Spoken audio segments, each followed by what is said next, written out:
देश में लोकसभा चुनाव 2024 को लेकर नामांकन की प्रक्रिया शुरू हो गई है। अगले महीने लोकसभा चुनावों को लेकर वोटिंग होनी है, लेकिन इन चुनावों को लेकर नेताओं का दल बदलने का सिलसिला अभी भी जारी है। ऐसे में सवाल खड़ा होता है कि आखिर इन दल बदलू नेताओं को कितना फायदा मिलता है। क्या हर बार पार्टी बदलने से ये जीतते हैं या फिर हार का मुंह भी देखना पड़ता है, और दल बदलने के इस फैसले पर क्या उन्हें पछताना पड़ता है। आज के इस वीडियो में हम इन दल बदलू नेताओं की हार जीत का पूरा ट्रैक रिकॉर्ड जानेंगे और देखेंगे कि कैसे पलटीबाज नेता आखिर कितने फायदे में रहते हैं और कितने नुकसान में। तो आप हमारे साथ वीडियो के अंत तक बने रहिएगा।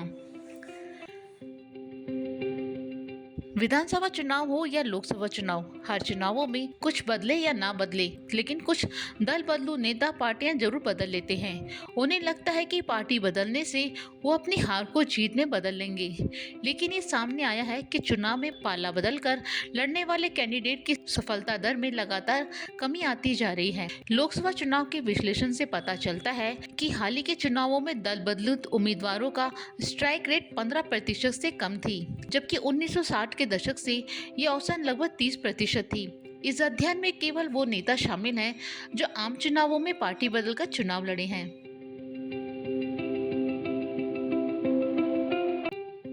पार्टी बदलने वाले राजनेताओं का स्ट्राइक रेट 1977 के चुनावों में 38.9% के अपने शिखर पर पहुंच गया था। वहीं 2019 के लोकसभा चुनावों में ये औसतन घटकर 14% 9 पर पहुंच गया। रिसर्च में 2019 में विभिन्न राजनीतिक दलों में 195 पार्टी बदलने वाले उम्मीदवारों की पहचान की गई और उन पर ये रिसर्च की गई। हालांकि चुनाव लड़ने वाले 8000 से ज्यादा उम्मीदवारों में से दल बदलू का हिस्सा 2.4% था। वहीं इन दल बदलू में केवल 29 को ही जीत मिली थी।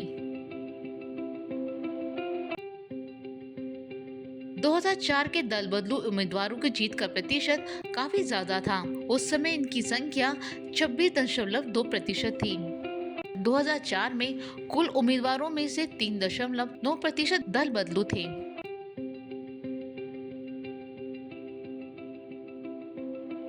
1977 के चुनावों में कई अलग अलग राजनीतिक ताकतें एक साथ आई थी, जिसमें कांग्रेस के सदस्य, जिसमें से कई को इंदिरा गांधी ने आपातकाल के दौरान जेल में डाल दिया था। उसमें समाजवादी, जनसंघ और किसान नेता शामिल थे।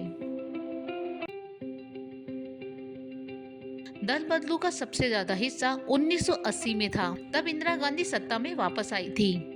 उस समय 4629 उम्मीदवारों में से 377 यानी 8.1% दल बदलू थे।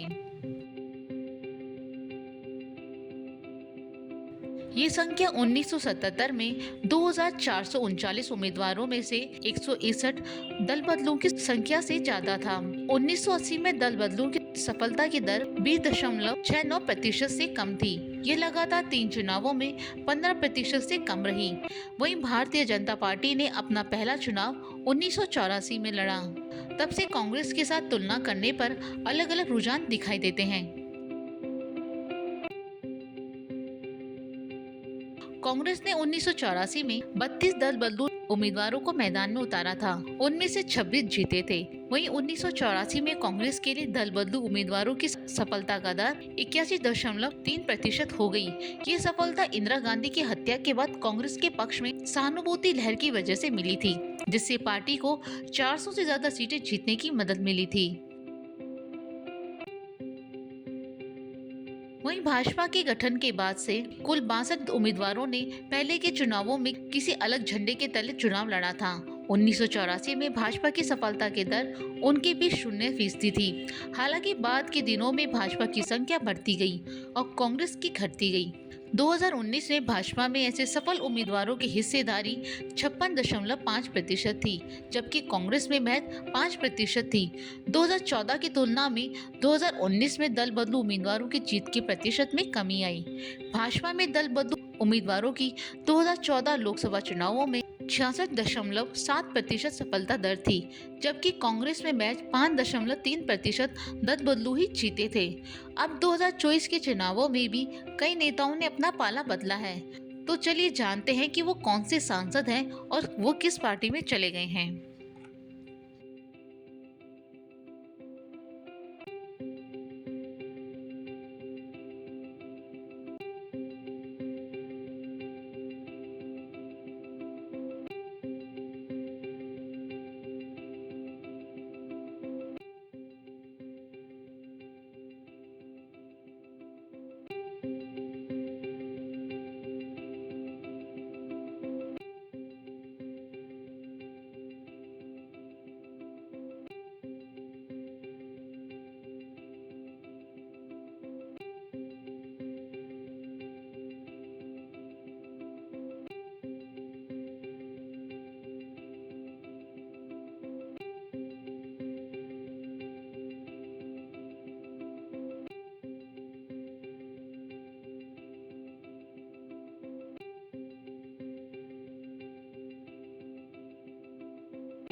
2024 के आम चुनावों में वर्तमान सांसदों के अलावा कई पूर्व सांसद भी चुनाव मैदान में हैं।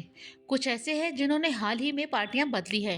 भाजपा ने तेलंगाना के जेवी लल्ला से पूर्व बीआरएस सांसद कोंडा विश्वेश्वर रेड्डी और भोंगे से बी नरसिम्हा को मैदान में उतारा है। भाजपा ने मौजूदा सांसद स्वयं बापू राव की जगह आदिलाबाद से पूर्व बीआरएस सांसद गोडम नरेश को मैदान में उतारा है। राजस्थान की राजनीति में भी पाला बदलने का क्रम अभी भी जारी है। यहाँ बड़ी संख्या में कांग्रेस के नेता भाजपा में शामिल हुए हैं। भाजपा में गए लालचंद कटारिया, आलोक बेनीवाल, महेंद्रजीत सिंह मालवीय, सुरेश मिश्रा, ज्योति खंडेलवाल जैसे दिग्गज नेताओं का भी नाम शामिल है। इसके अलावा कई और नेता हैं जिन्होंने हाल ही में भाजपा ज्वाइन की है।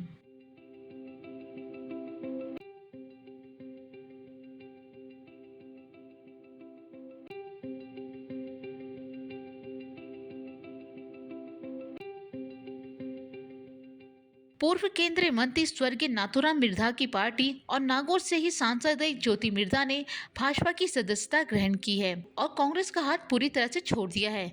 वहीं राजस्थान के प्रभारी अरुण सिंह और भाजपा प्रदेश अध्यक्ष सीपी जोशी ने उन्हें सदस्यता ग्रहण करवाकर उनका पार्टी में नए सदस्य के रूप में स्वागत किया है। आगामी लोकसभा चुनावों को लेकर हर बार की तरह इस बार भी काफी नेताओं ने जीत की आस में पाला बदला है। ऐसे में यहाँ देखने वाली बात होगी कि यह पाला बदलना क्या उन्हें फायदा दिलाता है या फिर ये फैसला उन पर भारी पड़ता है।